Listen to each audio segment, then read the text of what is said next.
సిలువను గూర్చిన వార్త, క్రీస్తును గూర్చిన వార్త మా జీవితాలతో ఎలా ముడిపడి ఉందో పురాతనమైన సంగతుల నుండి తండ్రి మాతో మాట్లాడండి. తండ్రి, పరోక్షంగా వింటున్న వారితో కూడా తండ్రి మీరు మాట్లాడండి. వారి మనస్సును వాక్యం మీద కేంద్రీకరించే ధన్యత ఇవ్వండి తండ్రి. కేవలం ఈరోజే కొత్తగా వచ్చిన వారు ఎవరైనా ఉంటే వారందరినీ తండ్రి మీ ఆత్మచేత నింపి, వారు రక్షణ లేని వారైతే మీ సంఘంలోనికి చేర్చండి. రక్షింపబడిన వారైతే మరింత ఆత్మీయంగా వాళ్ళని బలపరచండి. నిలబడను నేను తండ్రి, మరొకసారి మీ ఆత్మ తీవ్రతతో రేపబడే ధన్యత నాకు అనుగ్రహిస్తారని కోరుతూ మమ్ములను, మీ బిడ్డలను అందరినీ మీ చేతులు అప్పగిస్తూ క్రీస్తు నామమున ఈ ప్రార్థన సమర్పిస్తున్నాం తండ్రి. ఆమేన్. త్వరగా కొన్ని విలువైన సంగతులు విందాం. ఈరోజు త్వరగానే ముగించే ప్రయత్నం మనం చేద్దాం. ఎందుకంటే లాస్ట్ వీక్ చాలామంది 10 అయిపోయిన తర్వాత వాళ్ళ ఇంటికి వెళ్ళడానికి చాలా ఇబ్బంది పడ్డారని తెలిసింది. త్వరగా ముగించే ప్రయత్నం మనం చేద్దాం. క్రొత్త నిబంధనని అర్థం చేసుకోవడానికి దాని యొక్క ముందు చరిత్ర దగ్గర నుంచి కొన్ని విషయాలు మనం ఆలోచించుకుంటూ వస్తున్నాం. లాస్ట్ వీక్ రివ్యూ ఇస్తానని ఇచ్చాడా? ఇవ్వలేదా? సరే, వాళ్ళ బ్రదర్ వచ్చాడా? చెప్పండి, పనుల్ని కొంచెం బాధ్యతగా చేయండి. సరే, మత్తయి సువార్తలోని పాత నిబంధన యాకోబు చరిత్ర, అది మన టైటిల్. మనం ఆలోచిస్తున్న బైబిల్ స్టడీలో చాలా నిగూఢమైన సత్యాల్ని మనం పరిశుద్ధాత్ముడి సహాయంతో అర్థం చేసుకునే ప్రయత్నం మనం చేయడానికి ప్రతి వచనం పదాలు ఆగి ఆలోచించి ఇది దేవుని యొక్క మనస్సు అని అర్థం చేసుకునే ప్రయత్నం మనం చేస్తున్నాం. దేవుడు మనకు ఆ విధంగానే సహాయము, తన కృపను మనకు అనుగ్రహిస్తున్నాడు. అయితే గతించిన వారం మత్తయి సువార్తలో కూర్పులోనికి మనం వెళుతున్నప్పుడు మత్తయి సువార్తకి ముందు ఏం జరిగిందో కొత్త వారు వచ్చినప్పుడు కొంచెం టూకీగా జ్ఞాపకం చేసుకుందాం. మత్తయి సువార్తలో ఏం జరిగిందో మనకు తెలుసు. మత్తయి సువార్తకు ముందు 400 సంవత్సరాల నిశ్శబ్ద కాలం ఉంది. ఆ 400 సంవత్సరాల నిశ్శబ్ద కాలంలో చరిత్ర ఎలా నడిచింది, రాజకీయం ఎలా నడిచింది, రోడ్లు ఎందుకు వేశారు, కొత్త చట్టాలు ఎందుకు చేయబడ్డాయి, యూనివర్సల్ లాంగ్వేజ్ ఎందుకు వచ్చింది, ఒకటి కాదు రెండు కాదు, religion background, historical background, geographical background, ఒకటి రెండు కాదు, ప్రతి బ్యాక్గ్రౌండ్ మనం చూసాం. ఎందుకు ఆ బ్యాక్గ్రౌండ్ మనం చూస్తున్నామంటే క్రొత్త నిబంధనలో కొన్ని విషయాలు ఒక పట్టాన మనకు అర్థం కాకుండా ఉండిపోవడానికి కారణం ఈ బ్యాక్గ్రౌండ్స్ తెలియకపోవడం అని.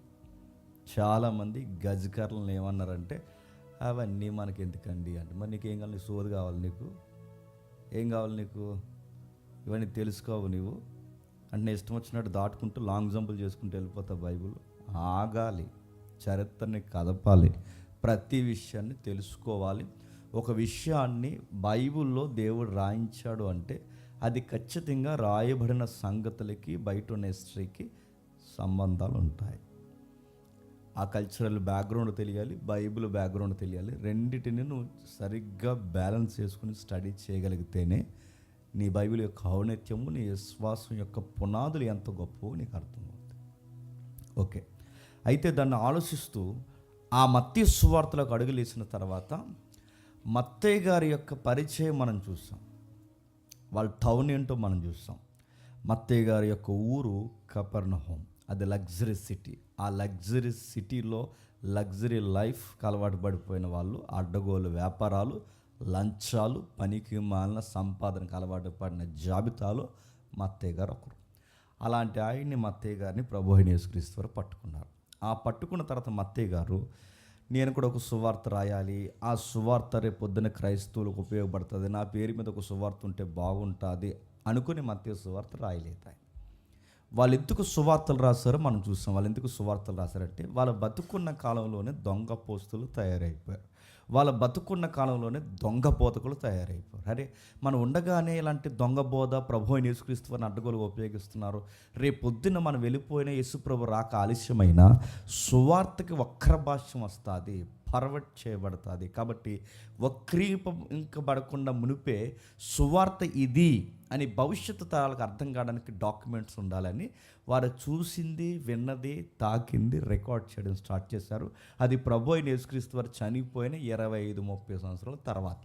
ఆ 25-30 సంవత్సరాల తర్వాత వరకు వాళ్ళు ఎందుకు అంటే 20 సంవత్సరాలు 30 సంవత్సరాల వరకు ఎందుకు వాళ్ళు సువార్త రాయాలనుకోలేదంటే అప్పటి వరకు సువార్త అపోస్తుల గుండెలో ఉంది, అపోస్తుల నోట్లో ఉంది. సువార్త రికార్డెడ్గా లేదు. అప్పుడు వాళ్ళు రాయాలనుకున్నారు. రాసిన సువార్తని డాక్యుమెంట్స్ తయారు చేస్తే అందులో మత్తయి గారి డాక్యుమెంటే మత్తయి సువార్త. ఆ మత్తయి సువార్తని ఎలా పరిచయం చేసినా మనకు తెలుసు. పాత నిబంధనని కొత్త నిబంధనని లింక్ చేశాడు ఆయన. పాత నిబంధన కొత్త నిబంధన ఎందుకు లింక్ చేయవలసి వచ్చిందంటే మత్తయి యొక్క గుండెల్లో, మత్తయి యొక్క మైండ్లో, మత్తయి యొక్క మనసులో, మత్తయి గారి యొక్క సువార్తలో కేంద్ర స్థానం ఏంటంటే ఆయన కింగ్, రాజు. ఆ రాజు అయిన ఆయన ఎత్తుక్కుంటూ ఎవరి దగ్గరకు వచ్చాడు? ఈ మానవాళి దగ్గరకు వచ్చాడు. దేవుడే దీనుడిగా మానవ ప్రపంచాన్ని పరిపాలించడానికి ఆయన రాజుగా వచ్చాడు. ఆ రాజుగా వచ్చిన ఆయన ప్రజలతో మమేకం అవ్వడానికి ఒక రెఫరెన్స్ కావాలి. ఆ రెఫరెన్స్ ఎవరంటే ఇశ్రాయేలీలు. ఆ ఇశ్రాయేలు ద్వారా వీళ్ళని రెఫరెన్స్గా పెట్టుకుని ఈ రెఫరెన్స్ ద్వారా ప్రపంచంతో దేవుడు మాట్లాడాలనుకుంటున్నాడు. అందుకే మొదటగా ఆయన వచ్చింది ఇశ్రాయేలు యొక్క ఇంటి వద్దకు వచ్చాడు, ఇశ్రాయేలు గుమ్మాల వద్దకు వచ్చాడు, ఇశ్రాయేలు సమాజ మందిరాలు నిలబడి. ఎందుకంటే మీ ద్వారా ప్రపంచాన్ని ఆశీర్వదించాలనుకుంటుంది. అబ్రహాం దగ్గర నుంచి ఉన్న కవనెంట్, అక్కడి నుంచి జరుగుతున్న విషయాన్ని ఇశ్రాయేలు ద్వారా దేవుడు తనను పరిచయం చేసుకోవాలని ఆయన రాజుగా వచ్చాడు. ఇప్పుడు ఆయన ఇప్పటికిప్పుడు రాజుగా వచ్చి నేను రాజుని అంటే ఎవడైనా నమ్మేస్తాడా? ఎవడైనా ఇప్పుడు వచ్చి నేను కింగ్ అంటే నమ్ముతాడా? కింగ్కి బ్యాక్గ్రౌండ్ ఉండాలి.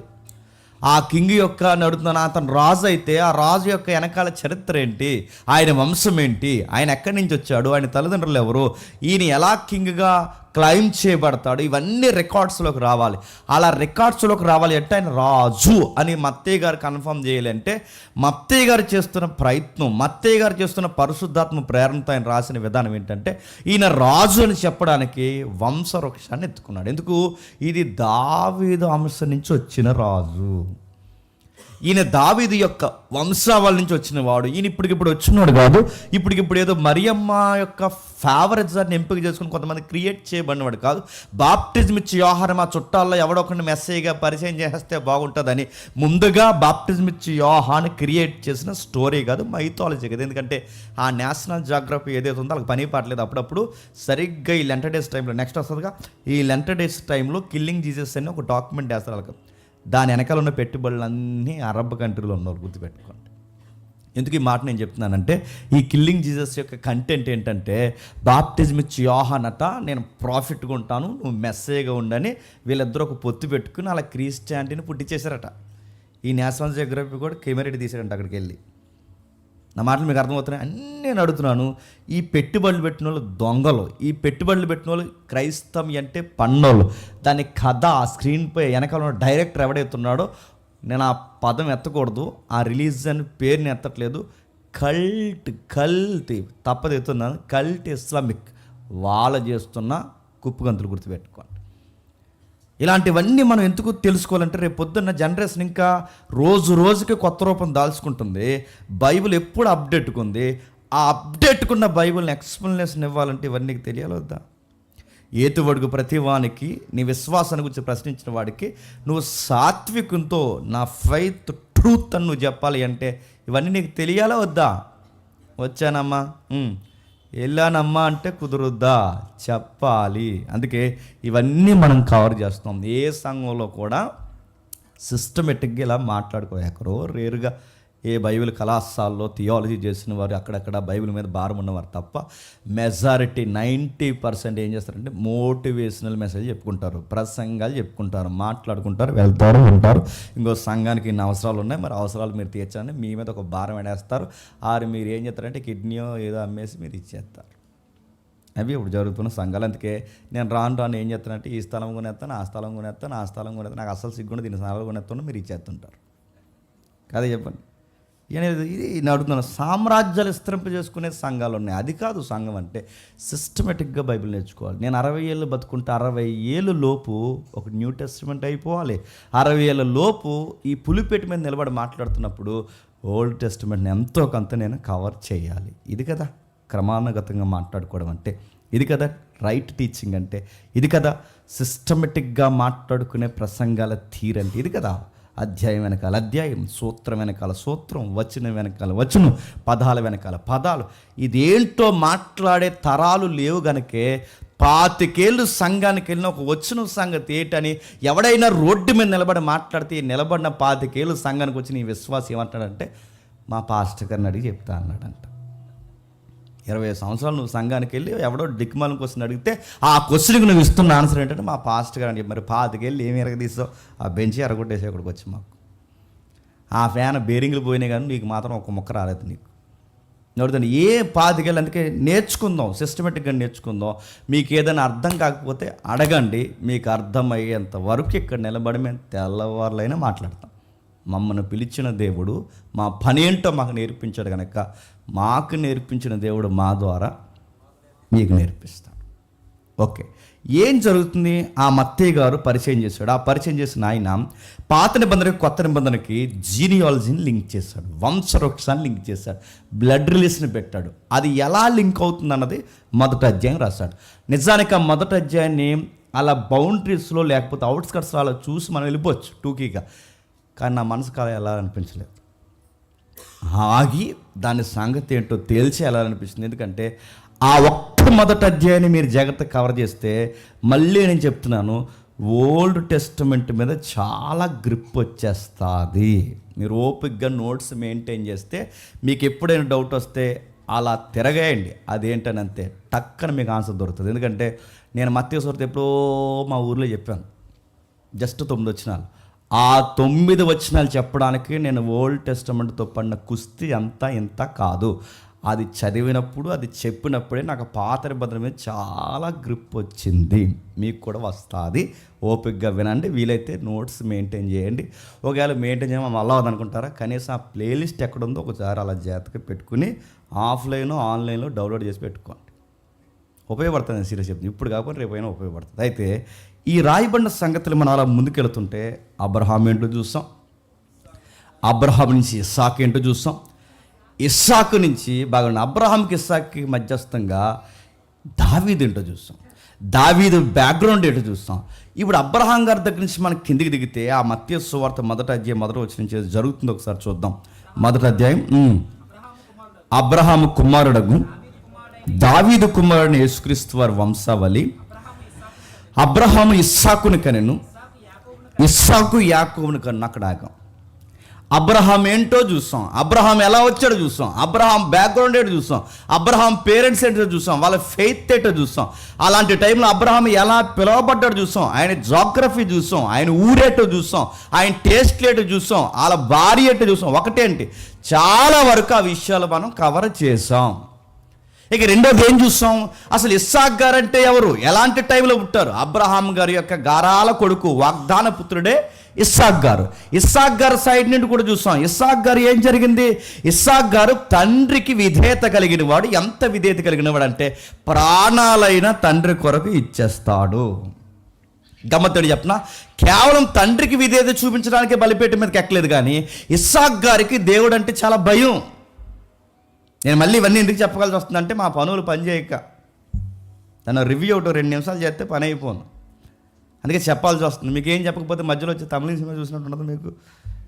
అందుకే నేను ఎవరెత్తున్నాను అంటే మీరు సినిమాలు చూస్తారు అంతా వదిలేసి అడుగుతారు మళ్ళీ. అదే ఎగ్జాంపుల్ చెప్పాం, మేము తమిళం చూడం, ఇంగ్లీష్ చూడం, ఏం చూడం, మీరు మమ్మల్ని చూడండి చాలు. అయితే ఏదైతే మనం చూస్తున్నాం మీరు చూడండి, ఏదైతే ఇస్సాక్ గారు వచ్చారు, ఇస్సాక్ గారి యొక్క విధి విధానాలు మనం చూస్తాం. ఇస్సాక్ గారి యొక్క విధి విధానాలు ఏంటంటే, ఇస్సాక్ గారి యొక్క మనస్సు కేవలం తండ్రి యొక్క ఇష్టం కొరకు చనిపోవడమే కాదు, ఆ అబ్బాయికి బలిపీఠ మీద నిద్రపోతున్నప్పుడు దేవుని బలికి ఎదురు నిలబడకూడదని తానే బలవడానికి సిద్ధమైపోయాడు. అంటే దేవుడు భయభక్తులు కలిగిన వాడు. ఎంత భయభక్తులు కలిగిన వాడు అంటే ఆయన గురించి మనం చూస్తాం.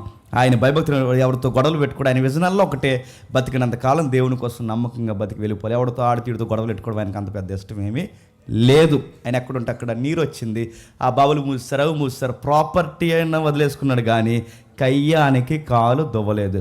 పోతే మన దగ్గర రూపాయి పోవాలి తప్ప ఎవరి రూపాయి మన దగ్గర ఉండడానికి వీల్లేదు. అది ఆయన మైండ్ సెట్. ఎవరి మైండ్ సెట్ చెప్పండి? ఇస్సాక్ గారిది. ఆ తర్వాత ఇస్సాక్ గారు ఏం జరిగిందో తెలుసు. ఆ ఇస్సాక్ గారికి వయసు అవుతున్నప్పుడు, తన భార్యకి కూడా వయసు అవుతున్నప్పుడు వాళ్ళకి బెంగ వచ్చింది. ఆ బెంగల్లో బాధ వచ్చింది. ఆ బాధలో ఒక విజ్ఞాపన వచ్చింది. ఆ విజ్ఞాపనలో తన భార్యని అర్థం చేసుకున్న ఉత్తమమైన భర్తగా ఏం చేశాడంటే, అయ్యా నా భార్యకి బిడ్డలు లేరు, నా భార్యకి బిడ్డలు కావాలని ప్రార్థన చేస్తే ఆ ప్రార్థనకి జవాబుగా దేవుడు ట్విన్స్ని ఇచ్చాడు. ఆ ఎప్పుడైతే గుర్తుపెట్టుకోండి, ఆ ఇద్దరు ఎవరైతే ఉన్నారో ఆ ఇద్దరిలో ఒక ఆయన మన కథానాయకుడు ఇక్కడ యాకోబు గారు. ఆ యాకోబు గారి లైఫ్ స్టైల్ చూస్తాం. యాకోబు గారిని దేవుడు ఎంపిక చేశాడు. ఆయన చరిత్ర ఎలా ప్రారంభమైందో చూస్తాం. ఇస్సాక్ గారికి వయసు నిండిన తర్వాత, ఇస్సాక్ గారికి వయసు మలుతున్నప్పుడు, రెబెక్కమ్మకి ఎవరికైతే వయసు మలుతున్నప్పుడు సరిగ్గా టైంలో ఆయన గర్భంలో ఉన్నాడు. ఆయన పేరు యాకోబు. రకరకాల అర్థాలు ఉన్నాయి. యాకోబు అంటే పోరాట యోధుడు, యాకోబు అనగానే పట్టుకునేవాడు, యాకోబు అంటే మడుము పట్టుకుని, యాకోబు అంటే మోసగాడు, యాకోబు అంటే దేవుడు బహుమానం, రకరకాలు యాకోబు, జాకోబు, జేమ్స్ రకరకాలు పిలుస్తారు. ఇవన్నీ ఏవి ఆయన యొక్క పర్యాయ పదాల్లో కనబడుతున్న పేర్లు. ఆయన ప్రారంభం చూస్తాం. ఆ చూస్తున్నప్పుడు దేవుడు వాగ్దానాలు ఇస్తున్నాడు. ఎలాంటి వాగ్దానాలు ఇస్తున్నాడంటే, అబ్రహాం గారికి ఎలాంటి వాగ్దానం ఇచ్చాడో సేమ్ మళ్ళీ యాకోబుకి అదే వాగ్దానం ఇస్తున్నాడు. ఇచ్చాడు కాదు, దాన్ని కొనసాగిస్తున్నాడు. అబ్రహాంకి ఇచ్చింది ఏంటి? సమస్త వంశములు నీ ద్వారా ఆశ్రయిస్తాను. సేమ్ మాట మళ్ళీ ఎవరికి చెప్తున్నాడు? ఇస్సాక్ గారికి చెప్తున్నాడు. ఇస్సాక్ నుంచి మళ్ళీ ఎవరికి చెప్తున్నాడు? యాకోబు. అంటే ఆ కవనెంట్ కంటిన్యూ అవుతుంది చూడండి. ఎందుకు దాన్ని కంటిన్యూ చేస్తున్నాడు? అబ్రహాం గారికి ఏదైతే చెప్పాడో అది చెప్పాడు. బ్లెస్సింగ్ కోసం మాట మనం చూస్తాం. ఆ పోయిన వారం దేశము, సంతానము, ఆశీర్వాదం, ఈ 3 పాయింట్స్ మీదే అబ్రహాం దగ్గర నుంచి మనకు కంటిన్యూ అవుద్ది. ఈ 3 పాయింట్స్ మీద మీరు చూడండి. Land, seed, blessing. నీ నుంచి విత్తనాలు ఉద్భవిస్తాయి, నీ నుంచి ఇదిగో ఫలభరితమైన కార్యములు జరుగుతాయి. ఇవన్నీ చెప్పుకొచ్చాడు. అబ్రహాంని ఎలా బ్లెస్ చేసిన తర్వాత, అబ్రహాం ద్వారా దేవుడు గొప్ప కార్యాలు చేస్తానని దేవుడు మాటిచ్చిన దేవుడు నీ ద్వారా కూడా అదే చేయబోతున్నాడని గర్భంతో ఉన్న తల్లి టెన్షన్ అయిపోతుంది. లోపల ఏం జరుగుతుంది ఆ రోజుల్లో తెలుసుకోవడానికి స్కానింగ్ మిషన్ లేవు, నర్సింగ్ డిపార్ట్మెంట్ లేదు, ఎవరు చెప్పలేడు, మెడికల్ నాలెడ్జ్ అంత లేదు కనుక దేవుడి దగ్గరికి పోయి ఏం జరుగుతుందో నాకు అర్థం కావట్లేదు ప్రభా ఏంటని సంగతి అడిగితే దేవుడు గుడ్ న్యూస్ చెప్పాడు. బాధల్లో ఉన్న ఏ ఇల్లాలైనా, బాధల్లో ఉన్న ఏ సంసారైనా పరిగెట్టుకు పోవాల్సింది ఇప్పటివరకు చెప్పినట్టు నుయ్యో గొయ్యో గోదారో కాదు పోవాల్సింది. చెప్పండి, నీ బాధ ఏదైనా, అది కడుపు నొప్పి అయినా, తలనొప్పి అయినా, సంసారం నొప్పి అయినా, ఏ బాధ అయినా నువ్వు పోవాల్సింది ఎవరి దగ్గర చెప్పండి? దేవుడి దగ్గరికి పోవాలి, ఆయనకి చెప్పుకోవాలి. ఆయనకి చెప్తే ఖచ్చితంగా నీ ప్రార్థనకి గుడ్ న్యూస్ ఇస్తాడు, తగిన శుభ సమాధానం ఆయన చెప్తాడు. చెప్పాడు, అమ్మా నువ్వేం కంగారకు. ఆ వార్త ఏంటంటే 2 నేషన్స్ నీ లైఫ్లో ఉన్నాయి. నీ గర్భంలో 2 జనాంగాలు ఉన్నాయి. 2 జనాంగాలు అమ్మ గుర్తుపెట్టుకో. ఆ జనాంగంలో పెద్ద జనాంగం చిన్న జనాంగానికి దాసుడు అవుతాడు. పెద్దోడు చిన్నోడు అవుతాడు, చిన్నోడు పెద్దోడు అవుతాడు. కానీ చిన్నోడు జాగ్రత్త, వాడు నా విజన్లో ఉన్నోడు అన్నాడు. ఆ విజన్లో ఉన్న ఆయనే యాకోబు గారు. ఆ తర్వాత యాకోబు మన స్టోరీ చూస్తాం. యాకోబుని ఎంపిక చేసుకున్నాడు, పిలుచుకున్నాడు, ఆ నిబంధన కొనసాగిస్తున్నాడు. ఆ నిబంధన కొనసాగిస్తున్న ఆయన్ని ఎక్కడెక్కడ ఏ విషయాలు మనం చూస్తాం. ఆయన బాగా వినండి, వాళ్ళన్నీతో గేమ్స్ ఆడడం స్టార్ట్ చేశాడు. అతను వరం మానులు అనాలో, తెరం మానుడు అనాలో, తెరం పోయిందనాలో, ఏమనాలో తెలియదు. కానీ ఆ యాసావికి పూట కూడి తినకపోతే చచ్చిపోతా అన్నాడు. ఈరోజు యంగ్స్టర్స్కి ఎలాగైతే అన్ని స్పీడ్గా అయిపోవాలి, రాత్రి స్టార్లు అయిపోవాలి, రాత్రి కోటీశ్వర్లు అయిపోవాలి, రాత్రి అన్నీ జరిగిపోయి రాత్రి అన్నీ అయిపోతాయా? యాసావు కూడా ఎలా అంటాడు అంటే రాత్రి స్టోరీ మారిపోవాలి, రాత్రి అన్నీ జరిపాలి, ఇప్పుడే తిని చచ్చిపోవాలనుకున్నాడు. అందుకే ఈ తినకపోతే పూట కూడు గంట వండుకుంటే అయిపోయే దానికోసం బాధపడ్డాడు, ఏడ్చాడు. దేవుడిచ్చిన విలువైన వాటిని చిన్న విషయాల కొరకు వదిలేసుకున్నాడు. పోయింది అక్కడితో. ఆ పోయిన తర్వాత యాకోబు గారు దాన్ని సంపాదించుకున్న తర్వాత లేనిపోని గేమ్స్ స్టార్ట్ చేశాడు. రెండోసారి మోసం చేశాడు. ఈ అబ్బాయి వచ్చే సమయానికి వాళ్ళ అమ్మ సలహా ఇచ్చింది. ఆ జరిగిన కార్యక్రమం తెలుసు. అక్కడ దాకా వచ్చి మనం అక్కడ ఆగాం. అప్పుడు వాళ్ళ అన్నయ్య వాపోతున్నాడు. ఏమని అంటే 2 సార్లు నన్ను మోసం చేశాడు. యాకోబు మోసం చేసింది ఒకసారి, కానీ అతగాడు చెప్తున్నది 2 సార్లు. అది ఎలా ఉందంటే గుర్తుపెట్టుకోండి, ఒక్కసారి నువ్వు లూజ్ అయితే ఎదుటోడుకు నువ్వు దొరికినట్టే. ఒక్కసారి నీ యొక్క వరాన్ని పెట్టుబడి పెడితే నీ మిగిలినంత దిగదుడిపివ్వడానికి వాడి చేతుల్లోకి నీ జుట్టు ఇచ్చినట్టే.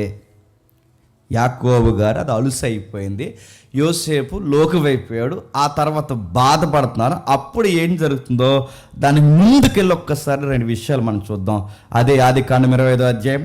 త్వరగా ఆదికాండం 25వ అధ్యాయం ఆదికాండం 25వ అధ్యాయం, ఆదికాండం 25వ అధ్యాయం, ఆదికాండం 25వ అధ్యాయం 26వ వచనం.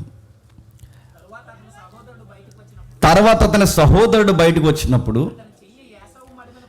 అతని చెయ్యి యాసావు మడిమను పట్టుకుని ఉండెను గనక ఆమె అతన్ని కనినప్పుడు ఆ చిన్నవారు ఎదిగినప్పుడు యాసావు యాటాడుట యందు నేర్పరి అరణ్యవాసిగా ఉండెను. యాకోబు సాధువై గుడారముల్లో నివసించుచుండెను. ఆ మాట జాతకండి, ఇస్సాకు యాసావు తెచ్చిన యాట మాంసం తిన్నుచుండెను గనక అతన్ని ప్రేమించును. ఏమైనా బాగుందా వచ్చును అంటే ఎవరు పెడితే వాళ్ళని ప్రేమించడం అనేది పేరెంట్స్లో ఉండొచ్చా? వీళ్ళకి మనం తూకాలు వేస్తున్నామని కాదు, కానీ దేవుడు ఎందుకు ఈ సంగతులు ఫ్యామిలీ మ్యాటర్స్ ఎందుకు రాయించాడంటే, కుటుంబంలో 2-3 పిల్లలు ఉన్నప్పుడు ఒకరినొకలాగా చూడకూడదు. నీ కలిసి వచ్చే బిడ్డను ఒకలాగా, కలిసి రాని బిడ్డను ఒకలాగా నువ్వు చూడకూడదు. చూస్తే ఏమవుద్ది? అసలకే మోసం అవుద్ది.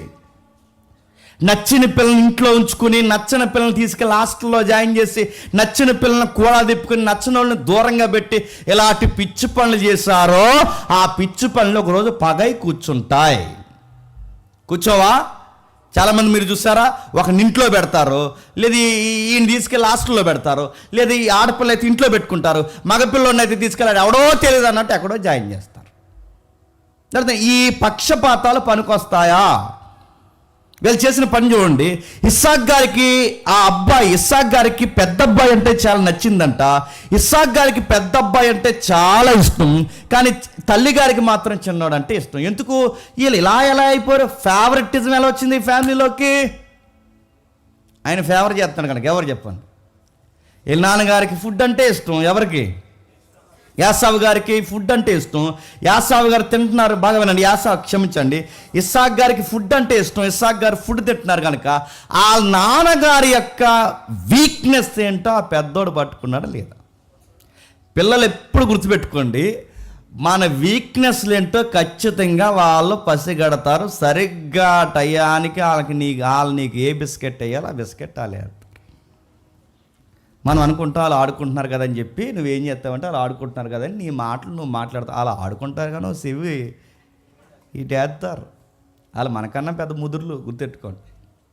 వాళ్ళు ఆడుకుంటున్నారు కూడా అన్నీ వింటారు, అన్నీ చూస్తారు. చూడండి, తల్లి ఎలాంటిదో తండ్రి ఎలాంటోడో పసిగట్టిన పిల్లలు తల్లి లేని టైంలో తండ్రితో ఏం మాట్లాడాలో వాళ్ళకి అర్థమైపోద్ది. తండ్రి లేని టైంలో తల్లితో ఎలా మాట్లాడాలో అర్థమైపోద్ది. ఇక్కడ వాళ్ళ అమ్మకి ఏం చెప్తే బాగుంటుందో ఆ బిస్కెట్లు వేయడం వాళ్ళకి తెలుసు. వాళ్ళ నాన్నతో మాట్లాడితే ఏం బాగుంటుందో వాళ్ళ నాన్నకి వేసే బిస్కెట్లు వాళ్ళ నాన్నకి వేస్తారు. అంటే ఈ పిల్లలు ఎలాంటి వాళ్ళు అంటే మన బలహీనతలు ఏంటో తెలిస్తే వాళ్ళ పనులు అవ్వడానికి అవసరమైతే మనకి ఇష్టమైనవి ఏమైనా చేస్తారు. చాలామంది కొడుకులతో బాగా వినండి, చాలామంది కొడుకులు తుంట్ర పనులు చేస్తారు. ఆ తుంట్ర పనులు చేసినప్పుడు ఈ కొడుకులు ఏం చేస్తారంటే అలాగే ఇలా తిట్టిన తర్వాత తెమ్మంటావా అంటాడు. ఏంటి అది తెచ్చా, ఇంకెప్పుడే అదే పనులు చేయదు తెచ్చాడు అంటాడు. అయిపోతాయి. వాళ్ళ బాబుకి వీక్నెస్ ఏంటో ఆ బాబుకి బాగా తెలుసు. తెల్దా? మీరు బాగా వినండి, అమ్మ కళ్ళు కప్పే పని చేసింది అనుకోండి, నా మాటలు బాగా వినాలి.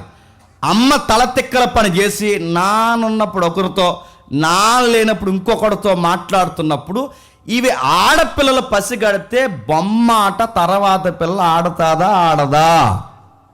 బహుబరాక్. మళ్ళీ చెప్తున్నాను. అందుకే తెలుగులో సామెతలేడు చెప్పనా, తల్లి సేను మేస్తే మమ్మీ నేను గట్టును మేస్తాను అందది, అది సేలోకే దిగుతారు.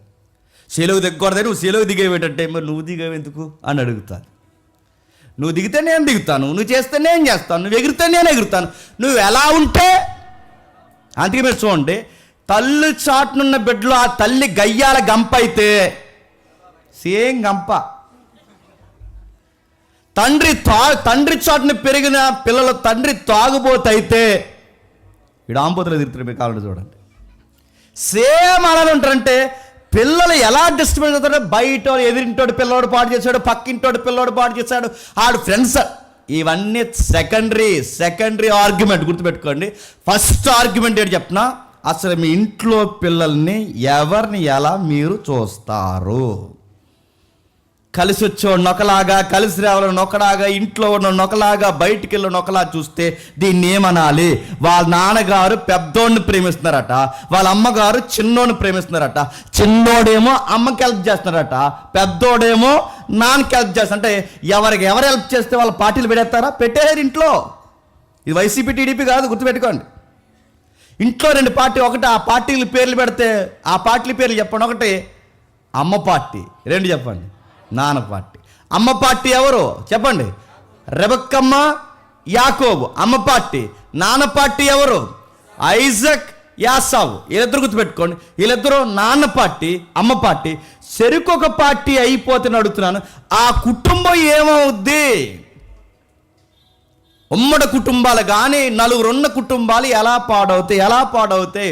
ఈ తిరమలేని ఫేవరెటిజం కుటుంబాల్లో ఏడిస్తే పాడవుతాయి. అప్పుడప్పుడు మీరు చూసారా, 2 పిల్లలు పుట్టినప్పుడు సడన్గా మీరు గమనించలేదు, 2 పిల్లలు పుట్టినప్పుడు ఈ పేరెంట్స్ మైండ్ సెట్ మారుతుంటుంది. ఎందుకంటే ఈ తర్వాత అప్పటి వరకు ఇద్దరు కలిసి పెద్ద పిల్లను పెద్దోడినో ప్రేమిస్తుంటారు, సడన్గా చిన్నోళ్ళ మీద మళ్ళీపోతారు. ఎందుకంటే ఆ చిన్నోడి కోసం అందరు గొసుకొసలు మాట్లాడి, ఆ ముక్కచ్చు నీకులాగా ఉందమ్మా అన్నారంట, కళ్ళు కూడా నీయేనమ్మా, రంగంతా నీదేనమ్మనగానే ఈ తల్లి ప్రేమ ఆ పెద్దోడు మేనిచ్చి చెప్పండి.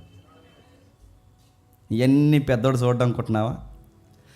నువ్వు పంచాల్సిన ప్రేమను సరిగ్గా పంచకపోతే, సమానంగా పంచకపోతే, వాడు ఎక్కడ నాన్నకి జారపడాలా నీకు జారపడాలి, ఇద్దరి దగ్గర లవ్ దొరక్కపోతే ఆడు బయట జారపడతాడు. వీళ్ళు గుర్తుపెట్టుకోండి. ఎక్కడో దిక్కున పిచ్చి పనులు చేస్తారు, ఖచ్చితంగా చేస్తారు. అందుకే మీరు చూడండి, ఈ జరుగుతున్న విషయాలు మీరు చూడండి. వీళ్ళిద్దరు ఫేవరెటిజం వచ్చింది. ఒకరు పెద్ద అయిన పార్టీ, 2 తల్లిగారి పార్టీ. ఇద్దరు పార్టీలు అయితే ఏమైంది మీకు అంతా వివరించలేదు, ఎందుకంటే ఈ స్టోరీ అంతా మీకు తెలుసు కనుక. ఆ తర్వాత ఏమైందో ఒక్కసారి దాని రిజల్ట్ పరాకాష్ట ఎలా ఉందో ఒక్కసారి 27వ అధ్యాయం 47 వచ్చిండి. 27వ అధ్యాయం 47 వచ్చిండి. తన తండ్రి యాకోబుకి ఇచ్చిన దీవెన నిమిత్తము మరియు యాసావు, నా తండ్రిని గూర్చిన దుఃఖ దినములు సమీపముగా ఉన్నవి, అప్పుడు నా తమ్ముడైన యాకోబుని చంపెదను. ఏ పెన్నుంటే ఆ పెన్నుతో అండర్లైన్ చేయండి. అక్కడ 2 పదాలు ఉన్నాయి, భయంకరమైన పదాలు. ఒకటి పగబట్టి, 2 చంపేయాలి. ఎవరు చెప్పండి? పగబట్టి చెప్పండి. ఆ పగ వెనకాల రిజల్ట్ ఏంటి చెప్పండి? చంపేది. ఇప్పుడు చెప్పండి, ఈ పగ ప్రతీకారము, పగ చంపేడు. ఇలా జరగడానికి అన్నదమ్ములు ఇద్దరు కొట్టుకు సావడానికి కారణం ఎవరు? మీకు నచ్చినా నచ్చకపోయినా వాళ్ళిద్దరే. ఎవరు చెప్పండి? తలకాయలు ఎవరెత్తున్నారు? వాళ్ళే.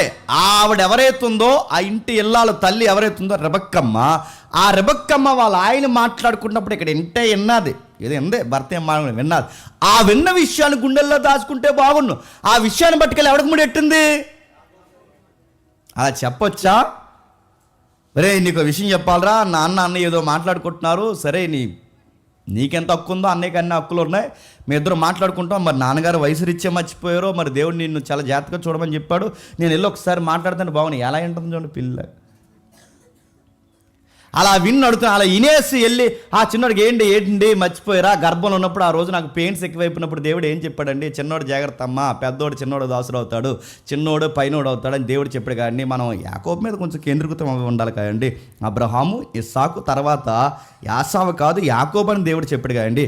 ఇది క్లైమ్ అవుద్దని చెప్పాడు కదా. మీరేటండి పట్టుకెళ్ళి అన్ని పెద్దోడికి ఇచ్చేస్తాం. ఎంత మాసం రేటెత్తాలి, ఏడైతే అడగలు కదా, అడగలేదు. చెప్పాల్సినవన్నీ ఎక్కించి యాకోబుకి నేర్పించాల్సిన గేమ్ అంతా నేర్పిస్తే ఆ గేమ్ రిజల్ట్ ఏమైంది చెప్పండి? పగ, ప్రతీకారం, చంపేసుకోవడం. నేను అడుగుతున్నాను, వీళ్ళు ఇచ్చిన సలహాకి ఏమని చెప్పండి? ఒక తల్లి చేసిన పనికి, ఒక తండ్రి చేసిన నిర్లక్ష్య వైఖరికి ఒకే కుటుంబంలో ఒకే తల్లికి పుట్టినోళ్ళు నరుక్కునే పరిస్థితులకు వచ్చారంటే ఏమనాలి? రారా? నేను అడుగుతున్నాను, ఇప్పటికీ ప్రాపర్టీ కొరకు చంపేసుకున్న అన్నదమ్ములు లేరా? ఉన్నారు. ఆ నాన్న సంపాదించిన ఇల్లు ఒకటి ఉంటుంది, ఆ ఇంట్లో ఏదైతే ఉందో అదో గది ఇదో గది, ఈ రెండు గదుల మధ్య వీళ్ళకి మధ్యలో బాగా ఉండండి. అప్పుడు కలిసి బాగానే జీవిస్తారు. నలుగురు అమ్మ నాన్న అన్నదమ్ములు అందరూ బాగానే ఉంటారు. ఈ అన్నదమ్ములు అందరి మధ్యకి తోకలు వస్తాయి. తోకలు ఎవరు చెప్పండి? కోడలు. వాళ్ళు వచ్చి అంటారు, ఇదిగో ఎలా అంటారు. అనగానే వీడికి ఏం అర్థమవుతుంది? ఇదిగో ఎలాగ ఉంటే మరి మనకు చాలా కష్టం అవుతుంది అంటే అంటే ఎలాగా అని అంటాడు. ఇంకా నువ్వు అన్నయ్య అని తిరిగితే చాలా కష్టం అవుతుంది, ఇంకా నువ్వు తమ్ముడు అని తిరిగితే చాలా కష్టం అవుతుంది. మరి ఏం చేయమంటావు అంటే, ఏం చేయమంటే గోడెట్టిచ్చే మధ్యలో కేవలం అడుగుతున్నాను, గజు నేల కోసం, జానా నేల కోసం, దిక్కుమాలిన ఆస్తుల కోసం పచ్చటి అన్నదమ్ములు ఇరిగిపోయి ఇడిపోయిన వాళ్ళు లేరా? ఉన్నారు. నాన్న ముందు పెట్టుకుని గొడవలు ఆడుకునే వాళ్ళు లేరా? నేను చూశానండి, కళ్ళతో చెప్తున్నాను. నాన్న అమ్మ నేడో రేపో చనిపోతారంటే గుప్పుడు మెతుకులు పెడుతూ ఇంకో 10 రోజులు లేదా ఒక 5 సంవత్సరాలు బతుకుతారు అనుకునే బాధ కన్నా వెళ్ళాడు చెప్పనా. ఇప్పుడు చచ్చిపోయేలా ఉన్నారు, ఇంకా ఎడదీకన్నా చచ్చిపోతున్నారని వాళ్ళే ముందు పెట్టుకుని మాట్లాడుకుంటే వాళ్ళకి ఎంత బెంగ ఉంటుందండి. పెద్దలు ఎవరైనా ఉంటే మీరు జాగ్రత్త. ఇది మా గొడవ కాదు, ఇసాక్ గారి ఇంటి గొడవ అనుకోకండి. రేపు పొద్దున మన ఇంటి గొడవ కూడా అవుతుంది. జాగ్రత్త. సంపాదించడం ఒక లెక్క, నా మాట మీకు అర్థం. సంపాదించడం ఒక లెక్క, వయసు అయిపోయే సమయానికి ఎవరిది వాళ్ళకి సమానంగా పంచడం మరో లెక్క. మీకు ఒకడో ఉంటే ఏ గొడవ లేదు చెప్పండి. అదే 2 కందిరీగలు ఉన్నాయనుకోండి, అసలు రగడ అక్కడ ఉంటుంది. నువ్వు సంపాదించడం ఎంత ఇంపార్టెంటో పంచే టయానికి సరిగ్గా పంచవలేదో, నువ్వు బతుకుండగానే వాళ్ళు కొట్టుకు చస్తారు. నువ్వు బతుకుండగానే గుర్తుపెట్టుకోండి, వాళ్ళ ప్లానింగ్స్లో వాళ్ళు ఉంటారు. నువ్వేం చేస్తావంటే, నేను బతుకుండగా ఎవడికి రాయను, నువ్వు పెద్ద పెదరాయిలా మాడతావు మాకు, నేను బతుకుండగా ఎవడికి రాయను, నేను చచ్చిన తదనంతరం అని నువ్వు పెడతానంటే వాళ్ళ ప్లాన్లో ఉంటారు. అంటే నువ్వు బతుకుండగా రాయవు కాబట్టి సమప్తోగా గుర్తుపెట్టుకో. స్కెచ్ చేయరని అడుగుతున్నాను. నాన్న 50 లక్షలు LIC కట్టాడని స్కెచ్ చేసేసిన కొడుకులు లేరా, మనవలు లేరా, మనవరాలు లేరా చెప్పండి. ఇక్కడ ప్రాపర్టీ బ్లెస్సింగ్, ఇక ప్రాపర్టీ అబ్రహాం దగ్గర నుంచి వస్తున్న కవనెంట్. ఈ కవనెంట్ని వీళ్ళు ఎవరి వైపుకు వాల్చుకోవాలి అన్న ఈ ఊగిసలాట్లో ఎవరి గేమ్ వాళ్ళు ఆడేస్తున్నారు లేదా? ఇక్కడ ఆ గేమ్ ఏమి సాధించింది చెప్పండి? పగన తెచ్చింది. ఆ యొక్క ఆట ఏమి సాధించింది చెప్పండి? చంపుకునే పరిస్థితి తెచ్చింది. చివరికి యాకోబు మీద వాళ్ళన్నీ పగట్టేశాడట, పగతో రగిలిపోయాడట. అనుకున్నట, నాన్న ఇంకా చనిపోలేదు, నాన్న సమాధానకు మునిపే ఏని సమాధికి పంపించడానికి రెడీగా ఉన్నానని ఏం చెప్తున్నాడు? వాడు మానసిక రోగం అయిపోయాడు. కిందకు వస్తారు చూడండి. రెబెక్కా తన పెద్ద కుమారుని యాసావు మాటలు గురించి విన్నప్పుడు ఆమె తన చిన్న కుమారుని ఇట్లా, ఇదిగో నీ అన్నయ్య అయిన యాసావు నిన్ను చంపదనని చెప్పి నిన్ను గూర్చి, అది బలం ఉంటుందని చదువుతుంటే, నిన్ను గూర్చి తనును తాను అంటే దాని అర్థం ఏంటి అంటే, ఆడు ఇంట్లో ఎలా తిరుగుతున్నాడు ఒకసారి మీరు సీన్ ఊహించుకోండి.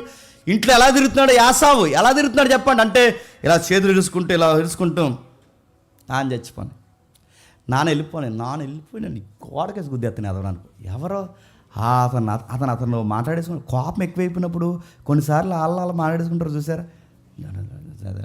వీడు ఇలా మాట్లాడుకుంటున్నాడు, ఆయన చూస్తే భయం వేస్తుంది మనకి. ఈ ఈటరా పొల్లెత్తు కొరుగుతున్నాడు, ఇలా అవుతుంది. ఆడికి ఎక్కడో లావా ఉండిపోయింది, పేలిపోతుంది అది లోపల నుంచి.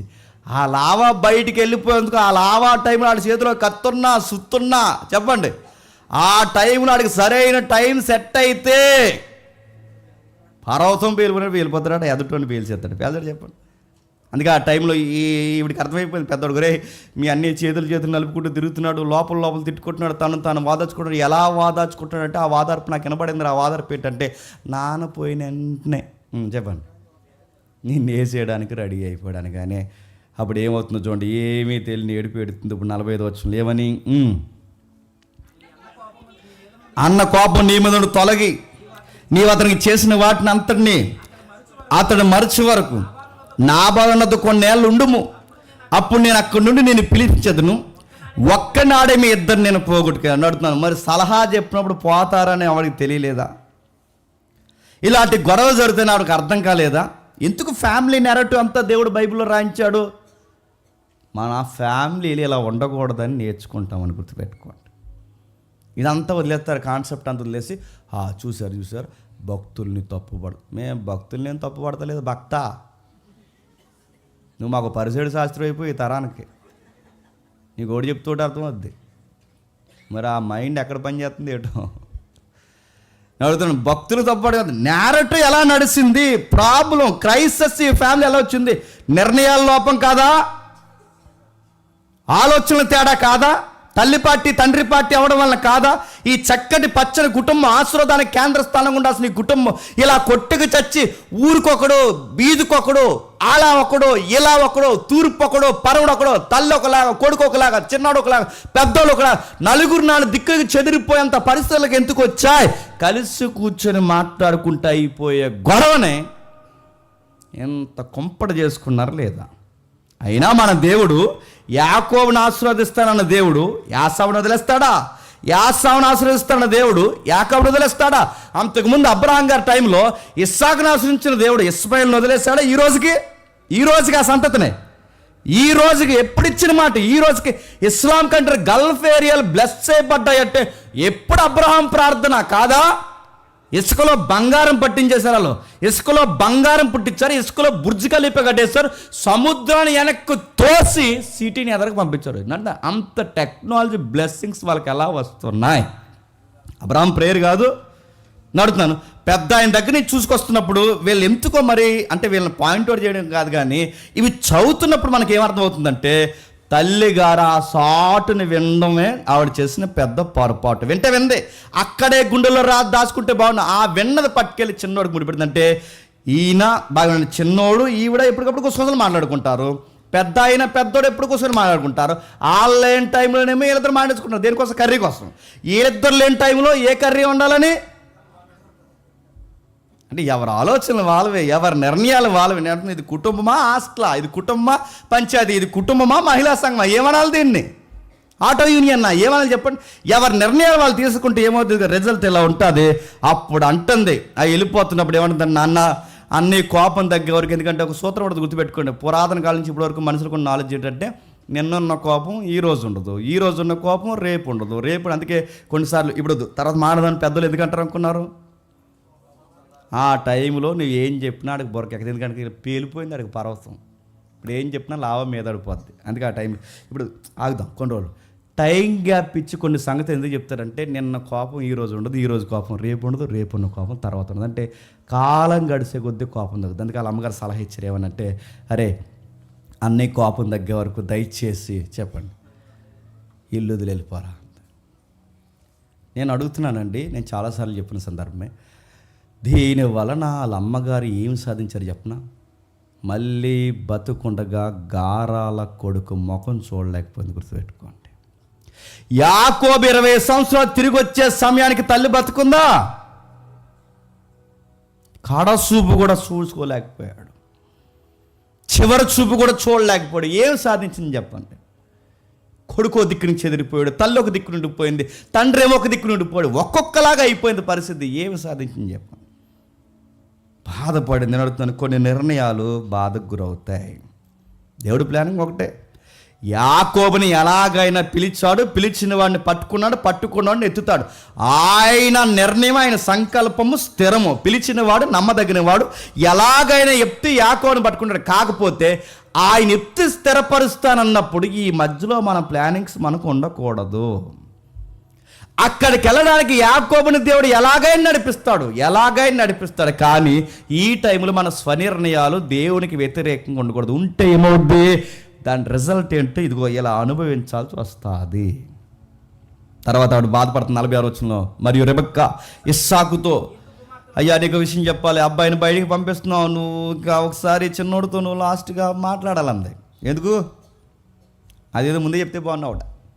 చిన్నోడితో విషయం మాట్లాడనే, చిన్నోడికి ఎలాగో మళ్ళీ వెళ్ళిన తర్వాత మళ్ళీ వచ్చిన తర్వాత మళ్ళీ నేను బాధపడకూడదు. ఒక విషయం చెప్తున్నాను, నా ప్రాణం ఇప్పటికే ఇసుకున్నది. ఈ దేశస్థురాండ్లో అయినా ఏతు కుమార్తెల్లో ఈరి వంటి ఒక దానికి యాకోబుకి పెళ్లి చేసిన యెల్లా నా బ్రతుకు వలన నాకేమి ప్రయోజనం? ఇప్పటికే నాకు ఈ కోడళ్ళ పోరు ఎక్కువైపోయింది, ఇప్పటికే నాకు బాధ ఎక్కువైపోయింది. ఇప్పుడు చూడండి, కమ్యూనికేషన్ లోపం ఉంది ఫ్యామిలీలో. ఆ కోడలు ఎవరి పార్టీలో వాళ్ళు పెడుతున్నారు. ఇప్పుడు గుర్తుపెట్టుకోండి, యాసావు భార్యలు ఎవరైతే ఉన్నారో, యాసావు యొక్క జీవిత భాగస్వామి ఎవరైతే ఉన్నారో వాళ్ళ వలన ఏమవుతుంది చెప్పండి? రెబెక్కమ్మ బాధపడుతుంది. వీడింట్లోంచి పోతున్నాడు, మళ్ళీ వీడు బయటికి పోయిన తర్వాత మళ్ళీ ఏదో ఒక పిల్లని తీసుకొస్తే ఇప్పుడు ఈ పిల్లలో మాట వింటలేదు. చెప్పండి, ఆ పిల్లలో మాట వినరు. తీరా మీకు చూస్తే వయసు అయిపోయింది, కళ్ళు కనబడు. నాకు కూడా వయసు అయిపోతుంది. అర్థం చేసుకునే కూతురు లాంటి కోడలు లేకపోతే భవిష్యత్తు ఏమవుద్ది? దయచేసి వీడికైనా ఒక మాట చెప్పండి. యాకోబుకి మీరు చెప్పాల్సిన పని ఏంటంటే, పెళ్ళి ఎవరిని పడతా అని చేసుకోకరా అని చెప్తున్నాను.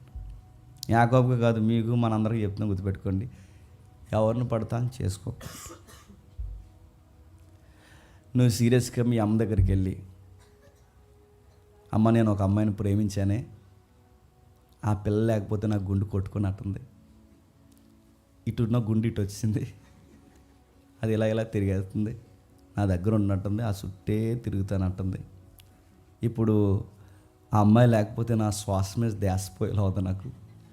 ఎట్లయినా సరే ఆ అమ్మాయిని ఇచ్చి పెళ్లి చేసేవే నాకు అంటే, అప్పుడు వాళ్ళ అమ్మందంటే, ఎందుకురా ఆ పిల్ల ఎవర్రా, మన దైవజన్ మన సహవాసంలో మన దేవుడిని నమ్మిన పిల్ల కాదు, మనకెందుకు వచ్చిందిరా అంటే ఈ పోటుగాడు అన్నాడట, నీ కలుతో కాదు మమ్మీ, మొత్తం మీద కొడుకు మీద ఉన్న ప్రేమతో ఏదో ఒక పిల్లని చేసుకుంటే ఈరోజు జుట్టు పట్టుకుని ఏడ్చే అత్తలు ఉన్నారా లేదా? అజిమాయిసి చేసేస్తున్నారు. ఇప్పుడు ఇంటికి వచ్చి చేయట్లేదు. అత్త కెట్టాల్సిన నిప్పు అత్త కెట్టేస్తున్నారు, భర్త కెట్టాల్సిన నిప్పులు భర్త కెట్టేస్తున్నారు, మామ కెట్టాల్సిన మామ పెడతారు. ఎక్కువ మాట్లాడితే ఫోన్ ఏంటి పెట్టేస్తా అంటున్నారు, గుర్తుపెట్టుకోండి. అంటలేదా? గృహహింస. ఫోన్ ఏంటంటే ఏంటి ఫోన్ నెంబర్ అనుకోకండి, గృహహింస. వీళ్ళందరూ కలిసి నన్ను మానసికంగా శారీరకంగా కొనగదీస్తున్నారు, అదనపు కట్నం తెమ్మని నన్ను వేధిస్తున్నారు అని. కానీ అంతే, ఇంకా చెప్పండి, నీకు వెల్కమ్ కార్డు గ్రీన్ కార్డు తీసుకెళ్ళిపోతారు. లేవు ఎలాంటి బాధలు లేవు చెప్పండి. అత్తలను కొట్టే కోడలు లేరా? మామూలను కొట్టే కొన్ని వీడియోస్ మీరు చూడండి. నేను అందరిని అంటలేదు, అందరు కోడలను అంటలేదు. ఇలాంటి కఠినమైన కోడలు ఎవరైతే ఉన్నారో వాళ్ళని అంటున్నాను. ఏడిపించేది ముద్దడ్డానికి నడుతుంది, ముద్ద పెట్టడానికి ఏడ్చే కోడలు లేరు చెప్పండి. అమ్మ ఇది తినలేకపోతానమ్మా, నాకు ఈ కూర నచ్చలేదు, వండుతారు నీకు అనేవాళ్ళు లేరు. లేని పోయి మనం రేపు నాడు గట్టిగా బతితే ఒక 5 ఏళ్ళు బతుకుతారు, గట్టిగా బతితే ఒక 10 ఏళ్ళు బతుకుతారు, గట్టిగా బతితే ఒక 15 ఏళ్ళు బతుకుతారు. తర్వాత ఆ పెద్దోళ్ళు వదిలి వెళ్ళిపోతారు. ఇవన్నీ మీకే కదా. వాళ్ళు ఉన్నంతసేపు ఒక గుప్పడి మెతుకులు పెట్టడానికి ఏడుస్తున్నారంటే నువ్వు ఒక కోడలవి, నువ్వు ఒక కొడుకువి, నీ కుటుంబంలో వాళ్ళ వారసత్వాన్ని పంచుకోవడానికి పుట్టిన ఒక వారసుడివి. సిగ్గుందని అడుగుతున్నాను, బుద్ధి ఉందని అడుగుతున్నాను నేను. తల్లిదండ్రులు అంత రస్ట్ పెట్టొచ్చా, అంత బాధ పెట్టొచ్చా? అంత బాధ పెట్టి నువ్వు నీ కుటుంబం వరదెళ్ళిపోతారా? ఎంత బాధపడితే రెబెక్కమ్మంటే చెప్పండి, ఈ అమ్మాయిల వల్ల నేను ఇసుకుపోయాను. వాళ్ళ పాడిందే పాట తప్ప నా మాట ఎప్పుడు వినరయ్యా. నువ్వు చూస్తున్నావు నీ కళ్ళతో, నన్ను ఎంత బాధపడుతున్నాను నేను చూసాను, నా కళ్ళతో నేను చెప్తున్నాను. పెద్దోడుకు లాంటి కోడల్ని చిన్నోడికి వీడికైనా మంచి పెళ్లి చేయండి అనగానే పెద్ద ఆయన పిలిచాడంటే ఎవరిని? యాకోబు గారిని. ఇది మీకు బాగుంది, సీరియల్లా బాగా అంటున్నారు అందరూ. యాకోబు గారిని పిలిచారట. ఇస్సాకు యాకోబుని పిలిచి, నువ్వు కానాను కుమార్తెలో ఎవరితోనే వివాహం చేసుకొనకూడదు. ఎందుకు చెప్తున్నాడు ఆ మాట? నువ్వు కానాను కుమార్తెలో ఎవరితోనే వివాహం చేసుకుని ఎందుకు ఈ మాట చెప్తున్నాడు చెప్పండి? అప్పటికి అలా ఆవిడ ఎవరైతే ఉన్నారో రెబెక్కమ్మ గారు ఆ బాధను వెలువరించింది. అదిగో మీరు చూడండి, అదిగో చూడండి, కోళ్ళు తన యొక్క మామని ఎలా కొడుతుందో చూడండి, ఎంత దారుణంగా కొడుతుందో. ఆ మనిషేనా? కిందకి లాగేస్తుంది, పడదో చేస్తుంటుంది, దారుణంగా కొడుతుంటుంది. ఎంత దారుణం చూడండి, ఎంత దారుణం చూడండి. కొడుకు ఉద్యోగానికి పోయాడు, నా భార్య చూసుకుంటుందని అనుకుంటాను. అడుగుతున్నాను, ఇలాంటి ఘోరమైన పనులు చేయండి. మీరు తినంగా వచ్చి ఇవన్నీ మీకు తెలియకుండా మీరు లింగులింగమని, చమ్మా నేను ఒకరిని ప్రేమించాను, మమ్మీ నేను ఒకరిని ప్రేమించాను, డాడీ నేను ఒకరిని ప్రేమించానంటే నీ ప్రేమ మీద, నీ మీద ఉన్న ప్రేమతో వాళ్ళకు ఓకే చెప్తే, నువ్వు ఏ ఉద్యోగానికో సద్యోగానికి పోతే కొంతమంది కోడలు చేసే దుర్మార్గమైన పనులు అవి చూసారు. నా సర్కిల్లో నాకు తెలిసిన బోధకుల్లో కొంతమంది స్పీకర్ నా దగ్గరకు వచ్చి ఏడ్చారు. ఏమని చెప్పినా, తమ్ముడో నీకు ఆ విషయం చెప్పాలి, నా భార్య నేను లేని టైంలో మా నాన్నే దవడ మీద కొట్టిందని తెలిసిన తమ్ముడు. ఆయన స్వచ్ఛపడిపోయిన దేహాన్ని నా భార్య దవడ మీద కొడితే మా నాన్న ఇంటికి వచ్చిన వెంటనే ఏడుస్తున్నాడు. చెప్పానని మళ్ళీ నెక్స్ట్ డే కూడా కొట్టేసిన తమ్ముడు.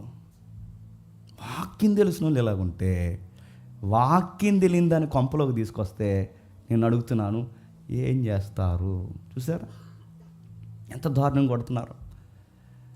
ఇలాంటి బాధ అంతా రెబెక్కమ్మకి అర్థమైంది. బహుశా కొట్టారని ఇక్కడ రాయలేదు, కానీ రెబెక్కమ్మకి బాధ అర్థమైంది. చిన్నోడికైనా మంచి పెళ్లి చేయండి అంటే అప్పుడు అందెవరు బాబు ఈ కానాను జాతుల్లో ఎవరిని చేసుకోవద్దు. మీకు చాలాసార్లు చెప్పాను, మన దేవుడిని నమ్మని వారు కనుక దేవుడిని నమ్మని వారికి ఎదుటి వ్యక్తిని ఎలా గౌరవించాలో తెలియదు.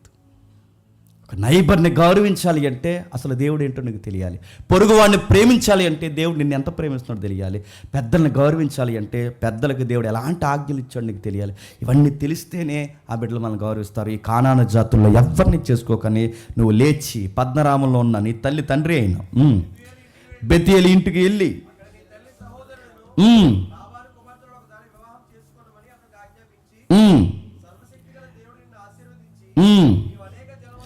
నువ్వు అనేక జనమగునట్లు నీకు సంతానాభివృద్ధి కలగజేసి నిన్ను విస్తరింపజేసి నీవు పరవశమైన దేశమునకు అనగా దేవుడు అబ్రాహాముకి ఇచ్చిన దేశమును నీకు స్వాస్యముగా చేసుకున్నట్లు ఏం చెప్తున్నాడు చెప్పండి. అబ్రాహాముకి ఇచ్చిన దేశాన్ని నీకు స్వాస్యంగా ఇస్తాడు. నీకు ఊరకే నీ మీద ప్లానింగ్స్ లేవు నాయనా. నీకు చెప్తున్నా, నా తండ్రికి ఇచ్చిన వాగ్దానం నాదయింది, నా వాగ్దానం నీదవుతుంది. దేవుడికి ఒక బిగ్ పిక్చర్ ఉంది.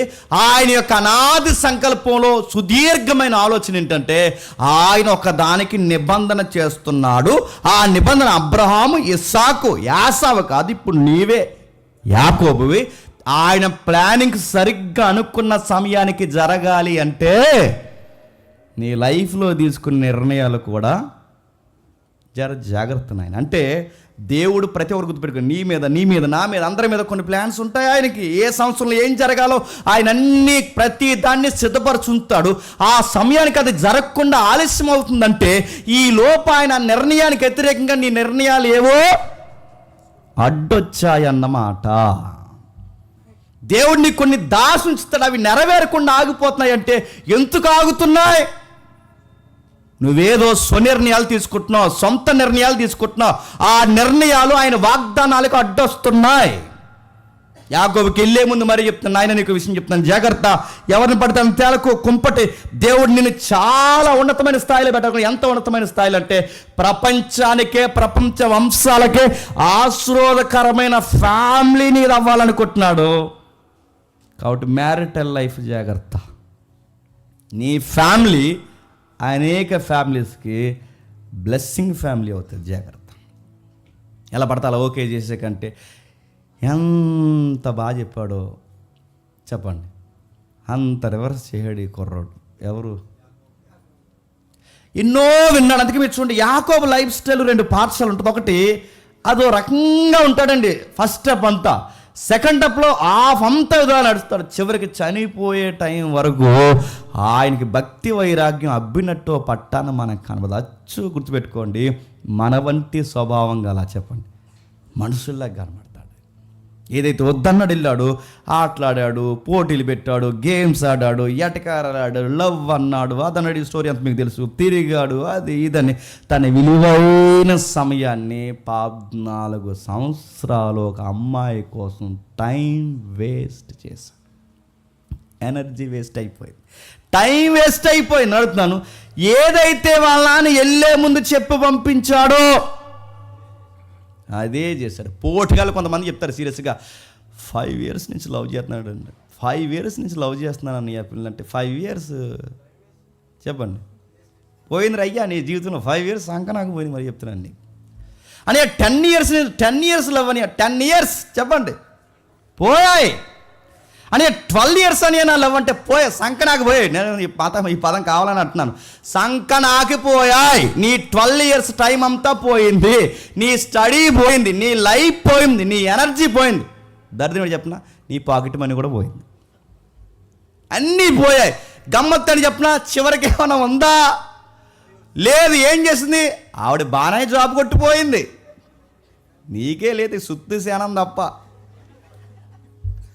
పోనీ తీరా సక్సెస్ అయిపోను ఓకే, ఒక మాట చెప్తున్నాను, తీరా అమ్మాయినే చేసుకున్న 12 years తర్వాత వచ్చి ఏం చేసింది? చేసుకున్నావుగా పోషించండి. ఇప్పుడు ఏం చేస్తావు? టైం అంతా ఈవిడితోనే సరిపోతుంది. డిగ్రీ అవ్వలేదు, ఇంటర్ అవ్వలేదు, ఏ జాబు రాలేదు. ఇప్పుడు నీ సర్టిఫికేట్ చేస్తే ఎవడు నేను తీసుకోడు. ఇప్పుడు ఈవిడితోనే టైం అంతా వేస్ట్ అయిపోతే ఈవిడిని ఎలా పోషిస్తే? ఈవిడికి తెల్లాడితే అన్ని సోకులే, ఆ సోకులకే కదా పడిపోయావు. ఇప్పుడు ఆవిడని ఎలా పోషిస్తావు, ఎలా నడిపిస్తావు, ఎలా నడుస్తావు?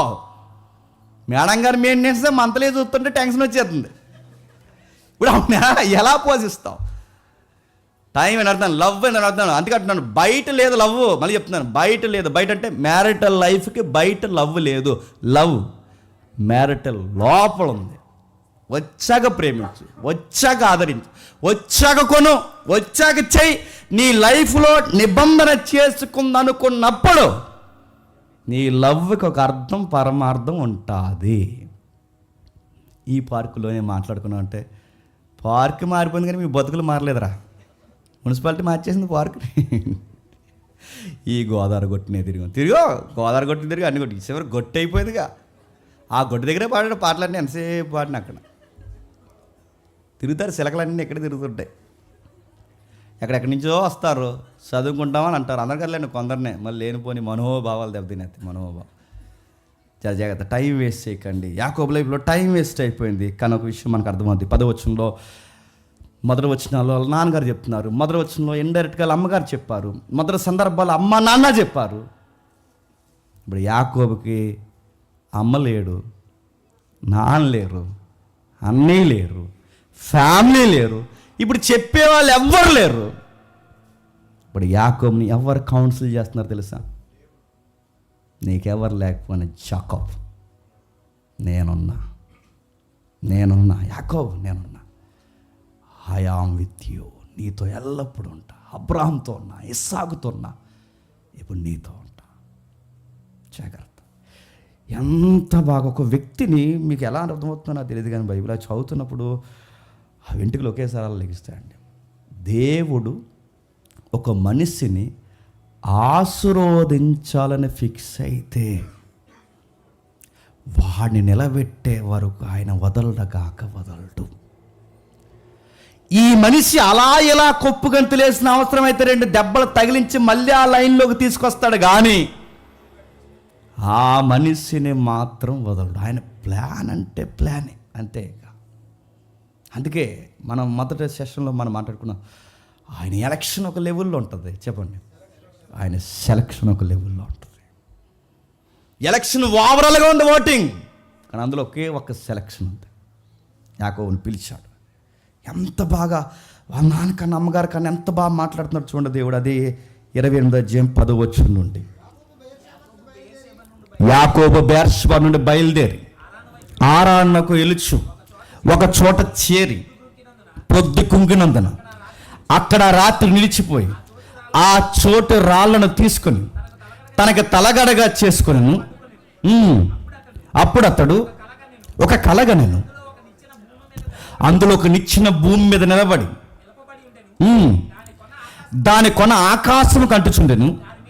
దాని మీద దేవుని దూతలు ఎక్కుచూ దిగుచూ నుండరి, మరియు యెహోవా దానికి పైగా నిలిచి, ఎంత బాగా మనం చూడండి, నేను నీ తండ్రి అయిన అబ్రహాము దేవుడను, ఇస్సాకు దేవుడైన యెహోవాను, నీవు పండుకొని ఉన్న ఈ భూమి నీకును నీ సంతానానికి ఇచ్చేస్తాను. నీ సంతానం భూమి మీద లెక్కకు ఇసుక రేణుల వలె అగును. నువ్వు పడమటి తట్టును, తూర్పు తట్టును, ఉత్తరము తట్టును, దక్షిణము తట్టును వ్యాపించదువు. భూమి యొక్క వంశములన్నీ నీ మూలముగా, నీ సంతానం మూలముగా ఆశీర్వదింపబడును. ఇదిగో నేను నీకు తోడని. ఎంత బాగుందండి అన్నమాట, ఎంత ధైర్యం వస్తుందన్నమాట, ఎంత యాకోబు కళ్ళు మూసుకొచ్చి బతికేసి చెప్పండి అన్నమాట. ఎంత బాగుంది చెప్పండి. ఇదిగో నేను నీకు చెప్పండి తోడుగా ఉండి నీ వెళ్ళు ప్రతి స్థలమందును నిన్ను కాపాడుచు ఈ దేశమందు నిన్ను మరలా రప్పించదును. నేను నీతో చెప్పినది నెరవేరే వరకు నిన్ను విడవనని చెప్పగా యాకోబు నిద్రలేచి నిశ్చయమిది యెహోవా స్థలమందు ఉన్నాడని అది నాకు తెలియకపోయిననుకుని అక్కడ ఒక పేరెట్టాడు. ఆ పేరు పెట్టిన దానికి ఒక అర్థవంతమైన పేరు పెట్టాడు, దేవుని ఇల్లు. ఆ ఇల్లు అనే పేరు వచ్చే అర్థం దగ్గర ఆ రాయికి పూజ చేయలేదు, కానీ ఆ రాయిని చూపిస్తూ దేవుడితో ఒక నిబంధన ఇచ్చాడు. దాన్ని ఏమన్నా చెప్తున్నా, ఇదిగో నా నుండే గ్రాటిట్యూడ్ చూపిస్తున్నాను ప్రవ్వా, నేను ఎప్పటికీ మర్చిపోను అన్నాడు. మీరు బాగా వినండి. దేవుడు ఎందుకు యాకోబుకి ఇవన్నీ జ్ఞాపకం చేస్తున్నాడు? ఎందుకు ఇవన్నీ జ్ఞాపకం చేస్తున్నాడు? నిబంధన. ఆ 14-15 వచనం చెప్తున్నాడు చూడండి, నిబంధన. ఇప్పుడు నీకు చెప్పడానికి అమ్మ లేరు, ఇక నీకు చెప్పడానికి నాన్న లేడు, ఇప్పుడు నీతో పంచుకోవడానికి అన్నే లేడు, ఇప్పుడు నీకు ఫ్యామిలీ లేదు, కానీ నేనున్నా నీతో. అబ్రహాముతో ఉన్నప్పుడున్నా, మీ తండ్రి ఇస్సాకుతో ఉన్నప్పుడున్నా, ఈ భూమి పుట్టక ముందు ఉన్నప్పుడున్నా, యాకోబు నీతో నేనుంటా. ఎందుకు ఇది ముందే చెప్తున్నాడంటే, నీ నిర్ణయాలు కొన్నిసార్లు తప్పు అయిపోయినా, మీ అన్నీని మోసగించే పనులే నువ్వు చేసినా, మీ అమ్మ నువ్వు కలిసి ఒక పార్టీ పెట్టినా, నువ్వెన్నో కుప్పగంతు పనులు చేసినా, నాకే ఆయాసకరమైన నిర్ణయాలు నువ్వు తీసుకున్నా, నా ప్రణాళికలో నువ్వు వచ్చేంత వరకు నిన్ను విడవను, ఎడబాయను. నువ్వు లైన్కి వచ్చేంత వరకు నీకు ఎన్ని లెసన్స్ నేర్పించాలో అన్ని లెసన్స్ నేర్పిస్తాను. మీరు గుర్తుపెట్టుకోండి, రక్షణ ఊరకే పోదు, కానీ పోయే ప్రమాదం ఉంది. ఒక్కసారి బాప్టిజం తీసుకుని దేవుడికి మాట ఇచ్చిన తర్వాత దారి తప్పావో, ఆలోచనకి దూరం జరిగావో, మళ్ళీ లైన్లోకి తీసుకొచ్చేంత వరకు నీకు ఎన్ని లెసన్స్ నేర్పించాలో అన్నీ నేర్పిస్తాడు. వెళ్ళనిస్తాడు, చూడనిస్తాడు. ఆ ఎల్లోయ దాంట్లోనే గట్టిగా 2 లాగి ఏదో ఒక పరిస్థితుల్లో కొడతాడు. ఆ కొట్టి మళ్ళీ తిప్పి అక్కడ తీసుకొస్తాడు. అయినా వినకపోతే ఎన్నిసార్లు గద్దించినను విననల్లని వాడు, చెప్పండి, సమాధి చేస్తాడు. చెబుతాడు. యాకోబు గారు చెప్తున్నాడు, ఎంత బాగా చెప్తున్నాడు చూడండి. దేవుడు ఎంత బిగ్ పిక్చర్. యాకోబు గారికి కొంచెం ఆలోచిస్తే అర్థమైపోయినా, అయ్యా అబ్రహాంతో చేసిన నిబంధన, యాకోబుతో చేసిన నిబంధన, ఇప్పుడు నీతో చేసిన నిబంధన, ఈ నిబంధన అంతా దేనికి సంబంధించిన కాన్సెప్ట్ అంటే, నీ కల్లో ఒకటి కనబడుతుంది చూడు. ఏంటి? పరలోకం కాదు, నీ కలలో ఒకటి కనబడుతుంది. ఏం కనబడుతుంది? ఒక నిచ్చెన కనబడుతుంది. అదిగో దేవదూతలు ఎక్కుతున్నాయి దిగుతున్నాయి. ఎక్కడికి ఎక్కుతున్నాయి, ఎక్కడ దిగుతున్నాయి? అవి డైరెక్ట్గా నువ్వు పడుకున్న దగ్గరికి, నీ దగ్గరికి దిగుతున్నాయి. నీ దగ్గరికి ఎందుకు దిగుతున్నాయి అంటే, నీకు వాటికంటే ఈ దృశ్యలోకానికి అదృశ్యలోకానికి కనెక్ట్ చేసే ఒక బ్రిడ్జ్ ఉంది. ఆ బ్రిడ్జి అంటే చెప్పిన ప్రభు అయిన యేసుక్రీస్తు. యాకోబు, నిన్ను ఊరకే పిలవట్లేదు. పరలోకపు ప్రభుత్వం నీ ఫ్యామిలీతో కనెక్ట్ అవుతుంది. దేవదూతలు ఎక్కుతూ దిగడం అంటే మీరు అనుకున్నట్టు సున్నీలు వేసుకుని దిగుతున్నాయి అనుకోకండి, రెక్కలు ఊపుకుంటా, అది కాదు. అలా ఊహించకండి, ఈ బేతాల కథలు కాదు, గుర్తుపెట్టుకోండి. దేవదూతలు ఎక్కుతూ దిగుతూ అంటే అలా సున్ని ఎగరేసుకుని అలా ఎగురుతున్నాయి అనుకోకండి, అది కాదు. ఎక్కుతూ దిగుతూ అంటే దాని అర్థం ఏంటి చెప్తున్నా, ఆ ప్రభుత్వం నీ లైఫ్లోకి ఇన్వాల్వ్ అవుతుంది. పరలోకపు ప్రభుత్వం, పరలోకపు సైన్యం, పరలోకపు కౌన్సిల్ నీతో ఇన్వాల్వ్ అవుతుంది. నీ చుట్టూ కేంద్రీకృతమై ఉంది. నువ్వు సరిగ్గా నిలబడితే యాకోబు రివైవల్ స్టార్ట్ అవుద్ది. అలా నిలబడంతే. కానీ అబ్బాయి చూశాడు, మెలకు వచ్చింది, నిచ్చినేటో పక్కన పడేశాడు, దర్శనమేటో భావాన్ని పక్కన పడేశాడు, అన్నీ పక్కన పడేశాడు. ఓ రాయి తీసుకున్నాడు, దానికి ఒక పేరెట్టాడు, దాని మీద నూనె వేసాడు, ఓ మాట అన్నాడు. ఏమన్నాడు చెప్పనా? నువ్వు నాకు మంచి మేత ఇచ్చి, నాకు మంచి బట్టలు ఇచ్చి, నన్ను జాగ్రత్తగా పోషిస్తే మళ్ళీ వచ్చినప్పుడు నీకు 10వ వంతు ఇస్తా అన్నాడు. ఎవరు? అన్నీ మనలాంటి మాట్లాడండి. ఆయన ఏమో ఒక బిగ్ పిక్చర్ చూపిస్తుంటే ఆయనకి ఏమిస్తాడంట? ఇంకేమనాలి చెప్పండి? 10వ వంతు కాదు, తిరిగి వచ్చే సమయానికి అదే బేతేలు ప్రాంతంలో నిలబెట్టి 10వ వంతు కాదు, సరిగ్గా దేవుడు ఎక్కడ కొట్టాడు తెలుస్తున్నా? తుంటే ఎమికెరగొట్టాడు. ఈయన అడుగుతాను, ఎవరికి ఏమి ఇస్తావు? లైఫ్ ఇవ్వు, వెనక్కరా. నువ్వు ఇచ్చే 10వ వంతుల కోసం ఏం చూడట్లేదు, నువ్వు ఇచ్చే దశమ భాగాలు ఏవైతున్నావు, ఇంకా నువ్వు చెప్తున్న వాటిలో లక్షలో వెయ్యిలో ఏవైతున్నావు వాటి కోసం ఏం చూడట్లేదు. నువ్వు ఇచ్చే వస్తువుల కోసం కాదు, ఆయనకి కావాల్సింది వస్తువుల కన్నా ఇచ్చే నువ్వు కావాలి. నీ మార్పు కావాలి, ఆయన నీతో నిబంధన కావాలి, ఆ నిబంధనలో స్థిరపడే విధానం కావాలి. యాకోబు గారు మాట్లాడుతూ ఏమంటున్నాడు చూడండి, అందులో ఒక మంచి విషయం ఉందో దేవుడు చెప్తున్నాడు, నేనుంటా నీతో ఎల్లప్పుడు ఉంటా. ఆ అన్న దేవుడు ఎంత బాగా మాట్లాడుతున్నాడు. బేతేల్లో గుర్తుపెట్టుకొని మీ ఇంటికి వెళ్ళిన చదవండి. అదే బేతేల్లో యాకోబు గారికి ముందు అక్కడ బలిపీఠం కట్టింది ఎవరు చదువుతున్నా? అబ్రహాం గారు. హాయికి బేతేలికి మధ్య అబ్రహాం బలిపీఠం కట్టాడు. రెండింటిని సంధి చేస్తున్నాడు. అదే ప్లేస్లో 12:8 అబ్రహాం బలిపీఠం కట్టాడు. అదే 13 అధ్యాయంలో పవిత్రత మనకు కనబడుతుంది. అక్కడ మీరు చూడండి, ఇదే బేతేలు ప్రాంతం పవిత్రత నుంచి ఎక్కడ పోయిందో తెలుసా? రాను అపవిత్రంగా మారిపోయింది. ఏమైంది మీరు తర్వాత చూడండి. అదే పవిత్ర నుంచి అపవిత్రత ఎలా మారిపోయిందో మనకు తెలుసు. ఆ తర్వాత తలలో యెరోబాము ఉంటాడు చూసారు, ఆ యెరోబాము గాడు ఎవడైతున్నాడో ఆ యెరోబాము అనేవాడు ఆ ఆలయాన్ని, అంటే ఆ బేతేలు ప్రాంతాన్ని, యాకోబు నిబంధన చేసుకున్న ప్రాంతాన్ని, అబ్రహాం బలిపీఠం కట్టిన ప్రాంతాన్ని యెరోబాము అన్నవాడు అక్కడ ఏం కట్టాడు చెప్పనా? ఒక బయలుకి గుడి కట్టించాడు. బయలు అంటే గుర్తొచ్చింది, ప్రజెంట్ ట్రెండ్లో నడుస్తుంది. చూస్తున్నారుగా స్టీఫెన్ హాకింగ్, చూస్తున్నారు కదా current news. Stephen Hawking, bill gates, bill Clinton చాలా మంచిగా అనుకున్నాను నేను. బిల్ క్లింటన్, ప్రజెంట్ ట్రంప్, కొన్ని మన ఇలాకాలో ఉన్న పేర్లు ఇవన్నీ వెంటనే ఆడి పేరేడు చెప్పండి. పేరు అంటే ఏం చూడరు, అన్ని సీరియల్ బ్యాచేనా చెప్పండి. వెస్టర్న్ ఫైల్స్ ఏవైతుందో ఆడెవడు చెప్పనా? ఆడొక యూదుడు. ఆడ బ్యాంక్ అకౌంట్ నేమ్ అది తెలిసి పెట్టాడో తెలిగి పెట్టాడో మారిందో ఏమైందో మొత్తం మీదకి ఒక సౌండ్ బయటకు వచ్చింది. అకౌంట్ నేమ్ ఏంటో చెప్పనా? అకౌంట్ నేమ్ బయలు దేవత పేరు. ఆడెక్కడో ఒక దీవి కొన్నాడట. ఆ దీవిలో మాట్లాడుతూ వీలైతే మాట్లాడదాం అనుకుంటున్నాను దీని గురించి. ఎవరైనా కొంచెం తోడు పెట్టుకొని మాట్లాడితే ఇన్ఫర్మేషన్ బాగుంటుంది. ఎందుకంటే ప్రజెంట్ ఏం జరుగుతుందో వాతావరణం అర్థం కావాలి. బయలు చచ్చిపోలేదు, బయలు వాతావరణం చచ్చిపోలేదు. సాతానుగాడు ట్రెండ్ మార్చాడు, వాడి అప్డేట్ అయ్యాడు. ఇప్పుడు బయలు ఆరాధన ఎలా మారిందంటే, ఇప్పుడు బయలు దేవుడు ఎవరెవరిని వాడుకోవడం చెప్పిన సైంటిస్టులని, పొలిటీషియన్స్ని చెప్పండి, ఎవరైతున్నారో కరెన్సీ అకౌంట్ బాగా అంటే వాడు లోకనాథులతో చట్టా పట్టాలేచాడు. వాడికి ఉన్న నీచమైన బుద్ధి మొదటి నుంచి ఏంటో చెప్పనా?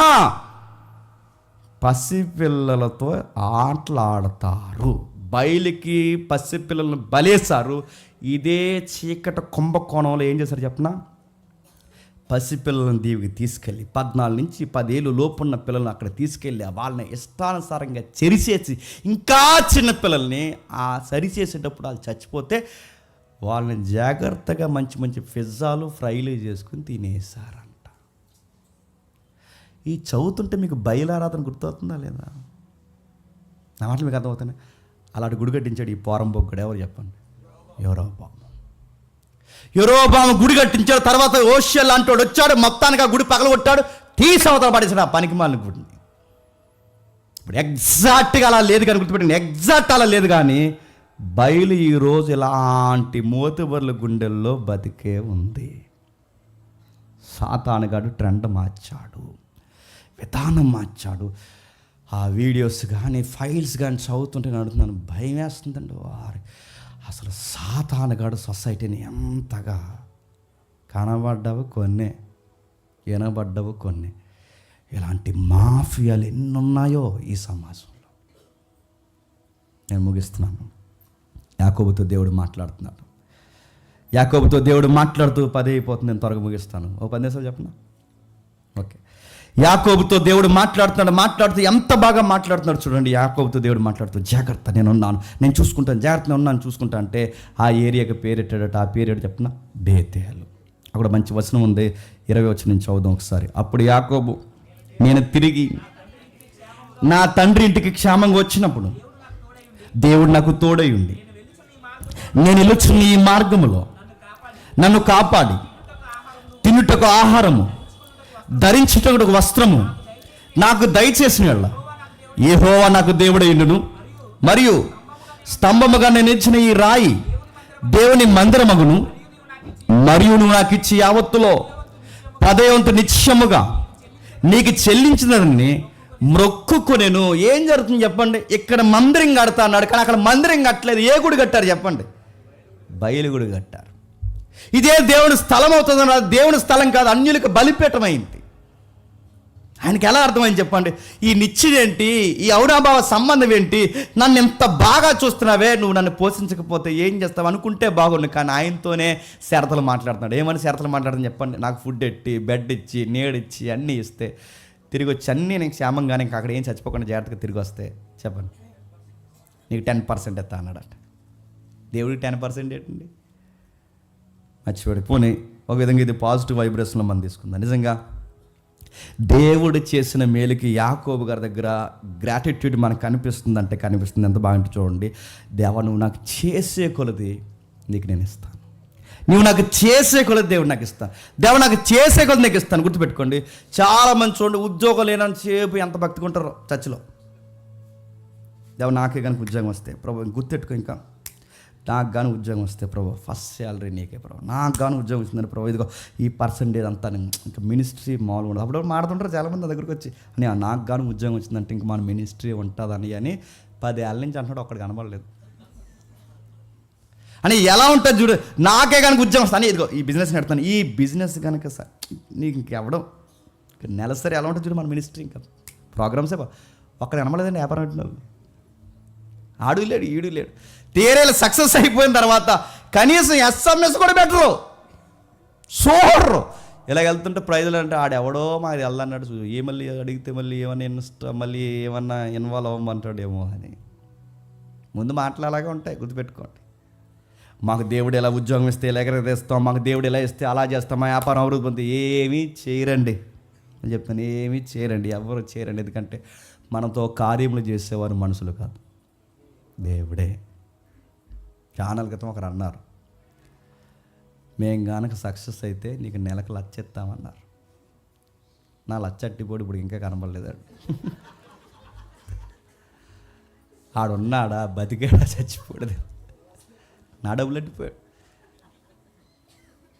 మనుషుల మాటలు అలాగే ఉంటాయి, అలానే చేస్తారు, అలాగే మాట్లాడతారు. అడుగుతున్నాను, వీళ్ళు ఏమి చేయరు. కానీ యాకోబు కొంచెం బెటర్గానే మాట్లాడుతున్నాడు మనకన్నా. యాకోబు దేవుడు తట్టినాడు, ప్రవ్వా నాకు కలిగితే నీకు ఇస్తా, నాకు కలిగితే నీకు ఇస్తా. కానీ బాగా వినండి, దేవుడు ఇస్తాడు, ఇంకా ఇస్తాడు, ఇంకా ఇస్తాడు, దీవిస్తాడు, ఇస్తాడు, ఇంకా ఇస్తాడు, దీవిస్తాడు, ఇస్తాడు. మనుషుడు ఎలాంటి చెప్పిన తీసుకుంటాడు, తీసుకుంటాడు, తీసుకుంటాడు. రేంజ్ మారిన వెంటనే మర్చిపోతాడు, స్థితిగతులు మర్చిపోతాడు, మూలాలు మర్చిపోతారు, అన్నీ మర్చిపోతారు. ఎప్పుడు గుర్తుపెట్టుకోండి, మన మూలం ఎప్పుడు మర్చిపోకూడదు, మనల్ని పిలిచిన వారిని మనం మర్చిపోకూడదు, మన పరిచర్యకి ఎలా వచ్చో మర్చిపోకూడదు. ఎప్పుడు మనల్ని ఎంత ఎలా చూసినా కానీ వాళ్ళ మీద మనకి ఎంతో కొంత సాఫ్ట్ కార్నర్ మనకు ఉండాలి. వీటిని విలువలు అంటారండి, గుర్తుపెట్టుకుని విలువలు ఇవి. ఒకప్పుడు ఇప్పుడు మెతుకులు తిన్నాం వాళ్ళ దగ్గర, మనకు గుర్తుండాలి. ఒకప్పుడు అక్కడ నిలబడ్డాం, మనకు గుర్తుండాలి, ఎంతో కొంత ఉండాలి. ఎన్ని జరిగినా సమయం వచ్చినప్పుడు సరైన సమయంలో మనం వాళ్ళ పక్షాన స్పందించాలి. యాకోబు గారు దేవుడితో నిబంధన చేస్తున్నాడు, దేవా నేను ఇస్తాను, ఇదిగో ఈ రాయే నిబంధన, ఇదే నిబంధన, నేను తిరిగి వచ్చినప్పుడు జ్ఞాపకం చేసుకుంటాను ప్రభువా అని. అంటే గమ్మత్తు అని చెప్పిన యాకోబు గారు మర్చిపోయారు. ఆశీర్వదింపడ్డాడు, బాగా ప్రాపర్టీ వచ్చింది, అంతా మర్చిపోయాడు. మర్చిపోయిన యాకోబుకి ఎవరు జ్ఞాపకం చేస్తున్నారు ఒక్కసారి చూడండి, ముగించేద్దాం. 35వ అధ్యాయం మొదటి వచనం నుంచి. దేవుడు యాకోబుతో, నీవు లేచి బేతేలునకు వెళ్ళి అక్కడ నివసించి నీ సహోదరుడు యాసావు ఎద్దు నుండి నువ్వు పారిపోయినప్పుడు నీ కనబడిన దేవునికి అక్కడ బలిపీఠం కట్టమని చెప్పగా, యాకోబు తన ఇంటి వారు తన ఎద్దునున్న వారందరితోనూ నీ ఎద్దునున్న అన్ని దేవతలను పారవేసి మిమ్మును మీరు శుచిపరచుకొని మీ వస్త్రములు మార్చుకునుడి, మనం లేచి బేతేలునకు వెళ్ళదము, నా శ్రమ దినమున నాకు ఉత్తరం ఇచ్చి నేను వెళ్ళిన మార్గమున నాకు తోడయుండి దేవునికి బలిపీఠం కట్టుదనని చెప్పాను. వారు తమ యొద్దనున్న అన్ని దేవతలన్నింటినీ తమ చెవుల్లో ఉన్న పోగులను యాకోబునకు అప్పగింపగా, యాకోబు షెకెము దగ్గరున్న మస్తాకే వృస్తం కింద వాటిని దాచిపెట్టేశాడు. ప్రయాణమైపోయినప్పుడు దేవుని భయం వారి చుట్టూ పట్టణం మీద ఉన్నప్పుడు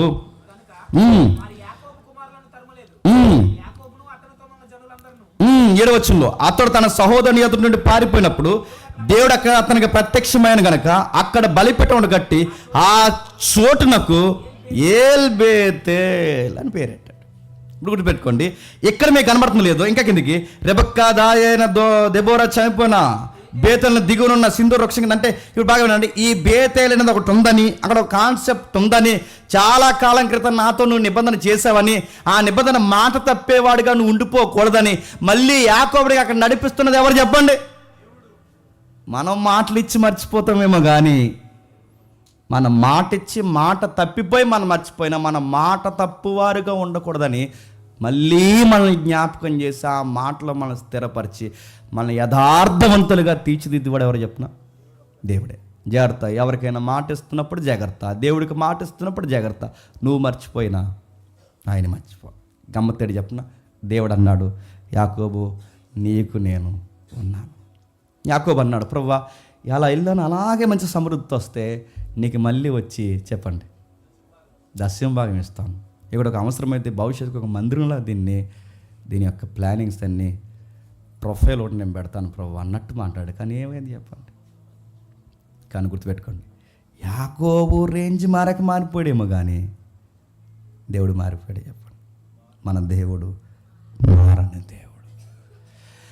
యాకోబుకు మాట ఇచ్చిన దేవుడే ఇస్సాకుకు మాట ఇచ్చాడు, ఇస్సాకుకు మాట ఇచ్చిన దేవుడే అబ్రహాముకు మాట ఇచ్చాడు, వాళ్ళకు మాట ఇచ్చిన దేవుడే వాళ్ళతో మాట్లాడిన దేవుడే. క్రొత్త నిబంధనలు ఏమో తెలుసా? ఎంత బాగుంటుందండి ఆ మాట.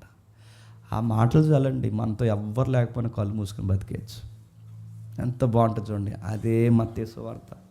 ఆ మత్తయి సువార్తే 28వ అధ్యాయం, మత్తయి సువార్త 28వ అధ్యాయం 20వ వచనం.